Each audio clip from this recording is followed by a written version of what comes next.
وہ جو ان کا فیصلہ ہے اپنے ایمبیسڈر کو اور سینئر ڈپلومیٹس کو ریکال کرنے کا، اس فیصلے پہ نظر ثانی کریں۔ ہم نے اقدامات اٹھائے ہیں، یہ حکومت پاکستان مکمل تعاون کرنے کا ارادہ رکھتی ہے۔ ہم نے کچھ پوشیدہ نہیں رکھنا، ہمیں کچھ چھپانے کی ضرورت نہیں ہے۔ جو اس کی کنکلوژن ہوگی ہم آپ سے شیئر کرنا چاہیں گے۔ I assured him of our full cooperation۔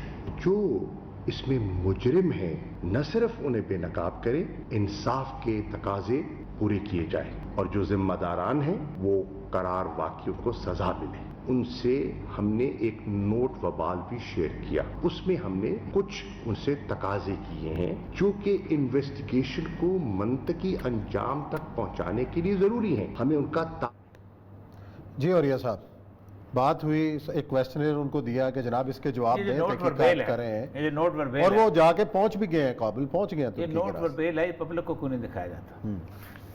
دیکھیں نوٹ پر بیل جو ہے ایک ڈپلومیٹک لینگویج ہوتی ہے، اس میں گفتگو کی جاتی ہے، آپ بڑے مؤدبانہ طریقے سے پوچھتے ہیں کہ یہ چیز۔ پہلی بات تو یہ ہے کہ ہم نے بھی ایک ڈپلومیٹک اسائنمنٹ دیکھی ہوئی ہے۔ آپ نے کبھی کسی کو دیکھا ہے کہ ایک ڈپلومیٹ جو ہے وہ بغیر ڈپلومیٹک کار کے باہر ٹیکسی پہ بغیر ڈپلومیٹک کار کے؟ اچھا پھر گھر سے کہہ کے نکلے میں کھڈا مارکیٹ جا رہے ہیں وہ شاپنگ کرنے، تو اماں وہاں انتظار کر رہی ہے، تو وہ اٹھ کے اپنا وہاں چلے جائے اوپر، کیا نام ہے، اور اپنا دامن کو میں، وہاں سے پنڈی چلے جائے، پنڈی سے جا کے واپس آ کے تو وہاں آ جائے۔ پورا کا پورا معاملہ ہی مشکوک ہے۔ پہلی بات تو یہ ہے کہ عثمان صاحب انہوں نے کرنا تھا اور یہ ہونا تھا، آپ کھل کے کیوں بات نہیں کر رہے؟ کا ڈر کے ساتھ انہوں نے کہا ہے کہ بہت کچھ ہے کہنے کو، لیکن میں کسی مسئلے کی وجہ سے نہیں۔ کیا مسئلہ ہے؟ کس کی کیا مسئلہ ہے؟ آپ کو پوری قوم کو وہ ذلیل کر کے چلے گئے، آپ کے مسئلہ ہے؟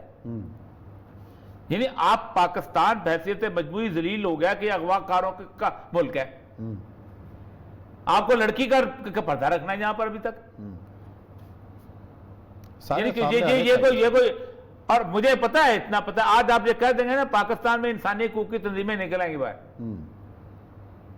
جی عورت ہے، جی یہ ہے، وہاں ایکویلٹی بھی نہیں رہتی عورت کی، مرد کا دنیا جہاں میں بدنام کر دو، وہاں مرد ٹھیک ہے۔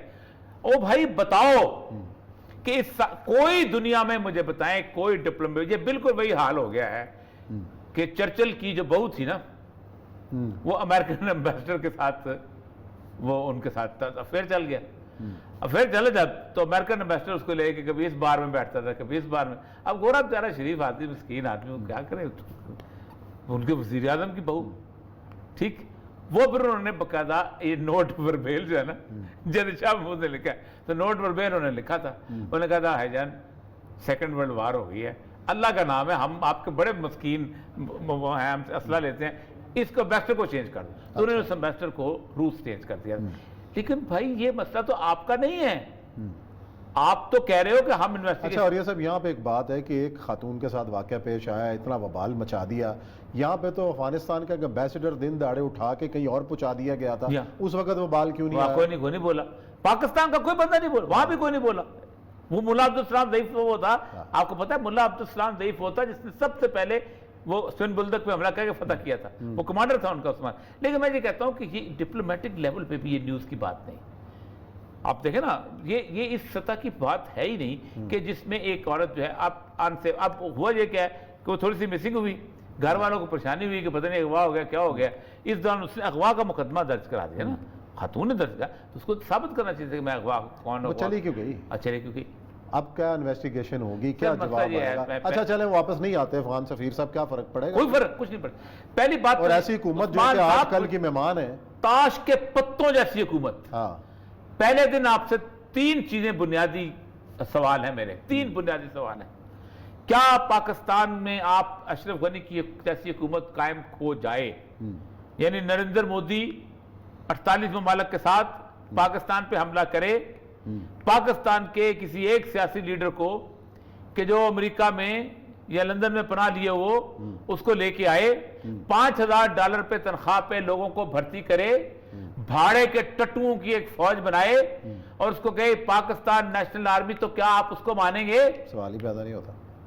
آپ افغانستان میں مان رہے ہو، اس کا مطلب یہ ہے کہ آپ بنیادی طور پہ دوسرے ملک کو اپنی مقام پہ اس سطح پہ سمجھتے نہیں. پھر سیکنڈ چیز, انٹرنیشنل لیول آپ ایک ملک ہو, ٹھیک ہے, آپ اس ملک کے اندر آپ کے ہاں ایک موومنٹ چل پڑتی ہے اور آپ اس افغان نیشنل آرمی کو اور نریندر مودی کو شکست دیتے ہو اور شکست دے کے بھاگ جاتے ہو, بھاگ جاتا ہے وہ, پاکستان سے نکل جاتا ہے وہ, صحیح, آپ پھر کہو گے کہ نہیں وہ جو بندہ جہاں کو جو باہر سے آگے بٹھایا ہوا ہے وہی ٹھیک ہے. جو چیز اپنے لیے پسند نہیں کرتے ہو وہ باقیوں کے لیے کیوں پسند کرتے ہو؟ دیکھیں انٹرنیشنل سینکشن جب ہوئی تھی, جب اقوام متحدہ میں سینکشن ہوئی تھی اکتوبر کے اندر, تو اکتوبر کے اندر آپ کو یاد ہوگا کہ انہوں نے باقاعدہ جلال الدین حقانی کے ساتھ وفد بھی بھیجا تھا, اور اس وفد نے باقاعدہ آ کے یہاں لوگوں سے کہا تھا کہ ہم پاکستان سے اپنے آپ کو جدا نہیں کر سکتے. مولا عمر نے یہ کہا ہے اور آج بھی ان کی وصیت کی بنیاد پہ آپ نے جو کچھ بھی کیا وہ بھلا چکے ہوئے ہیں, سب کچھ کر چکے ہیں. اس کے باوجود یار ایک عسکری پالیسی بھی تو ہوتی ہے جو سیاسی پالیسی سے مختلف ہوتی ہے. صحیح. برطانیہ کی عسکری پالیسی اور ہے, سیاسی پالیسی اور ہے. سیاسی پالیسی یہ تھی کہ خلافت عثمانیہ کے ساتھ آپ نے تعلقات بنانے, خلافت عثمانیہ کے ساتھ آپ کی بائی لیٹرل ٹریڈ جو ہے بلینز ڈالر کی ہے, ٹھیک ہے, لیکن لارنس آف عربیہ کو بھیج کے آپ اس کی جڑیں کاٹتے ہو. یہ تھی ان کی پالیسی, ٹھیک. اسی طرح امریکہ کی پالیسی آپ دیکھ لیں, اوور آل میکسیکو کے ساتھ اس کا ٹریڈ بھی چل رہی تھی, اندر جڑیں بھی کاٹ رہے ہوتے تھے. تو عسکری پالیسی آپ کو اگر عسکری لیول پہ دشمن دوست کی پہچان نہیں ہے تو you should close your all strategic institutions. یہ جو این ڈی یو میں بیٹھ کے آپ اتنے 1.5 سال کا کورس کرواتے ہو, یہ جو جہاں پر بیٹھ کے آپ سٹاف کالج کے اندر بتاتے ہو کہ بنیادی طور پہ ہم نے کیسے ٹیکٹیکل مووز کرنی ہے اور کیسے ہم نے دوست کے دشمن کو دشمن سمجھنا ہے. وہ موو تو ہو رہی ہوں گی, اور صاحب آپ کو تھوڑی بتانا انہوں نے کہ کیا چل رہا ہے ادھر. ڈپلومیٹک بات اور ہے, وہ ساری اپنی جگہ, اسٹریٹجک ڈیپتھ اپنی جگہ پر ہے اور وہ ہو رہی ہوگی. اسٹریٹجک سر, پہلی بات تو یہ ہے کہ اسٹریٹجک ڈیپتھ کا جو فلسفہ ہے اس سے انکار کس نے کیا؟ ہم نے خود کیا. 10,000 دفعہ کہا ہے کہ افغانستان مسلمانوں کی برصغیر کے 25 نہیں 50 نہیں, بنگلہ دیش کے مسلمانوں کو 60 کروڑ مسلمانوں کی اسٹریٹجک ڈیپتھ ہے. آج سے نہیں, صدیوں سے ہے. صحیح. اور احمد شاہ ابدالی اس کا آخری اظہار تھا, ورنہ آپ لوگ شودروں کی طرح وہاں بیٹھے ہوتے. جو صورتحال بن چکی ہوئی تھی, آج شودروں کی طرح ہے نہیں مسلمان وہاں. کون کہتا ہے کہ نہیں ہے وہاں شودروں کی طرح؟ کون کہتا ہے ان کی بستیاں جائیں شودروں سے زیادہ گندی نہیں ہیں؟ کون کہتا ہے کہ ان کے ساتھ ان سے گندے اور غلیظ کام نہیں کروائے جاتے وہاں علاقوں کے اندر؟ میں بنارس میں بیٹھا ہوا تھا, آپ دیکھیں میں ہندو پر ساڑیاں واڑیاں خرید رہا تھا, لائن لگی ہوئی تھی مسلمان عورتوں کی بیچاریوں کی, سروں کے اوپر ساڑیاں لے کے کھڑی تھی. صاحب آیا ہوا ہے ساڑی دکھاؤ. ان کو یقین نہیں تھا کہ میں مسلمان ہوں. آپ 37% رہتے ہیں بنارس کے اندر, آپ 40%, آپ کی چون نہیں نکلتی.